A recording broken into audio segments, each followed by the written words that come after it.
né, nós éramos, né, uma família muito humilde, né? E eu fui visitar a cidade de São Luís e vi um liquidificador.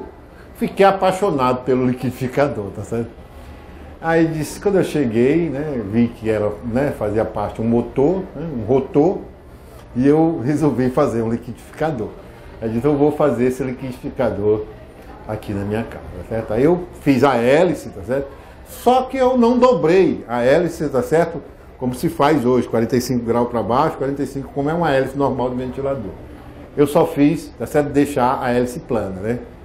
Aí chamei todo mundo, né? Os colegas, a mãe, vamos no liquidificador, traz o que tem aí. Aí traz banana, traz abacate, bota dentro. Né? O pote do liquidificador era uma panela, uma lata de leite ninho, aqueles grandes, uma lata de leite furada. Aí eu botei o leite, né? E toquei. Rapaz, pensa, né? Foi lá pro teto. As frutas todinhas, subiu, bum! Eu queria ser cientista, né? Que eu tinha certa vocação, já advindo lá da cidade de Bacabal, Maranhão, que passa o rio Mearim. Então, fiz física, deixei um pouco, né, os concursos de mão, né? Deixei por lado os concursos. E quando a família exigindo que eu fizesse, né, uma profissão que seria uma profissão melhor, tá certo? Pediram até que eu fizesse engenharia.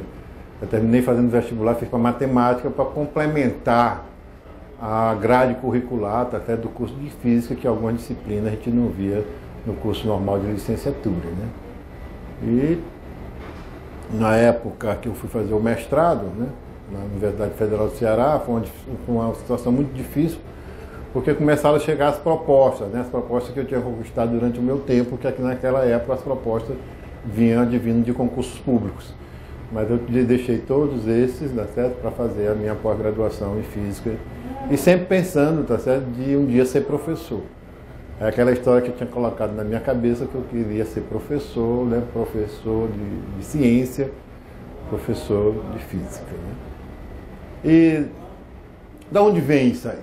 Eu me lembro, o primeiro artefato que eu fiz foi um canhão. Um canhão, né? Não sei se o telespectador conhece, tá certo? No virabrequim do carro tem assim, tá certo?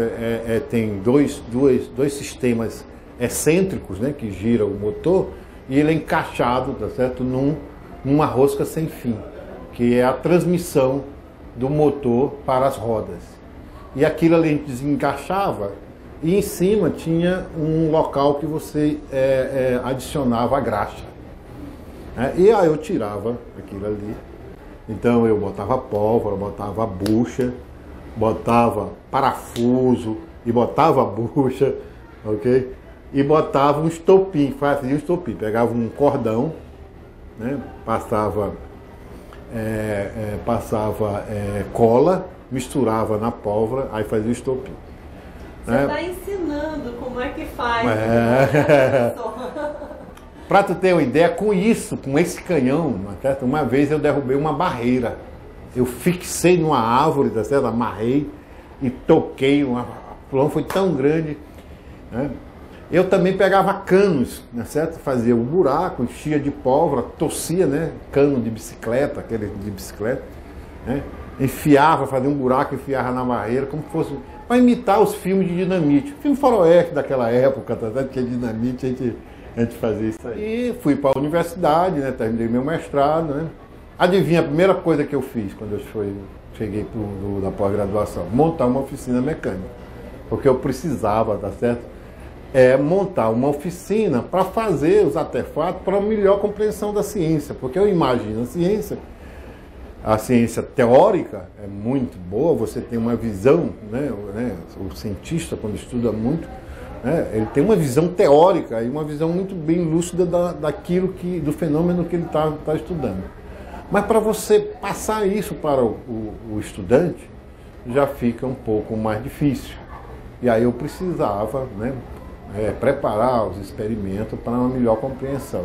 E aí nós montamos, né, fizemos, hoje no verdadeiro laboratório, né, Laboratório de Divulgação Científica, Ilha da Ciência, onde a gente apresenta vários equipamentos, né, produzidos, né, e elaborados no próprio laboratório, o Ilha da Ciência, coordenado por mim, por estudantes de primeiro grau, estudantes de segundo grau, estudante científico, estudante de mestrado, estudante de doutorado, para uma melhor compreensão, tá certo?